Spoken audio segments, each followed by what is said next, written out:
क्या आप जानते हैं गर्भावस्था के समय लंबे समय तक तनाव लेने से बेबी प्री मैच्योर हो सकता है, लो बर्थ वेट का हो सकता है। तनाव ये एक बहुत कॉमन सा शब्द हम सभी के जीवन में आ गया है। छोटी छोटी सी बातों को लेकर के हम तनाव में आ जाते हैं और कई बार इस तनाव को बहुत लंबा खींच लेते हैं। तो ये जो लंबे समय तक जो तनाव चलता है, यदि गर्भवती माता को एक्सेसिव स्ट्रेस होता है तो उसका प्रभाव उसके शारीरिक और मानसिक स्वास्थ्य पर पड़ता है।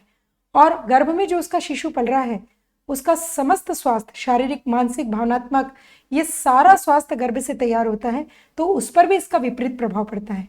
क्योंकि माँ जब लंबे समय तक तनाव में रहती है तो उसका हार्मोनल सिस्टम डिस्टर्ब होता है। उसके हार्मोन्स का सिक्रीशन डिस्टर्ब होने से उसे बीपी की समस्या आ सकती है, डायबिटीज़ की समस्या आ सकती है। और निगेटिव हार्मोन जिसे कार्टिसोल कहते हैं, स्ट्रेस हार्मोन भी कहते हैं, जब ये सीक्रेट होने लगता है तनाव की वजह से, तो ये कहीं ना कहीं माँ के द्वारा बच्चे के अंदर पहुँचता है और बच्चे की खून की नलियों को सिकोड़ देता है। माँ के द्वारा बच्चे को जो पोषक तत्व, ऑक्सीजन और ब्लड मिलता है उसमें बाधा पहुँचती है, तो बच्चा लो बर्थ वेट हो सकता है, प्री मैच्योर हो सकता है और कई तरह की मानसिक बीमारियों की जड़ें भी उसके अंदर पड़ सकती है। यहाँ तक कि कभी कभी शारीरिक बीमारियों की जड़ें भी पड़ती हुई देखी गई है। जैसे बच्चा मानसिक विकारों में बच्चा गुस्सैल होगा, चिड़चिड़ा होगा, आक्रामक स्वभाव का हो सकता है, जिसमें निर्णय लेने की क्षमता कम हो, आत्मबल कमजोर हो, या जिसे पर्सनैलिटी डिसऑर्डर भी कह सकते हैं। ऐसी समस्याएं भी भविष्य में बच्चे के साथ आ सकती है।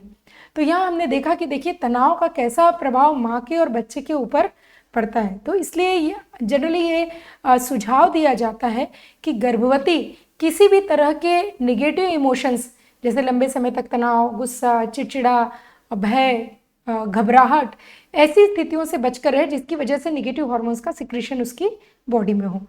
लेकिन क्या करें, आज की लाइफस्टाइल ही ऐसी है, दोहरी जिम्मेदारियां भी है, वर्क प्रेशर भी रहता है घर का बाहर का, तो तनाव ऑटोमेटिकली आने लग जाता है। तो कौन से ऐसे फैक्टर्स हैं जिसको हम डे टू डे लाइफ में यदि फॉलो करें, अपने लाइफस्टाइल में कुछ चेंजेस लाएं, तो इन तनाव से काफ़ी हद तक बचा जा सकता है और इसके दुष्प्रभाव को बच्चे में आने से रोका जा सकता है।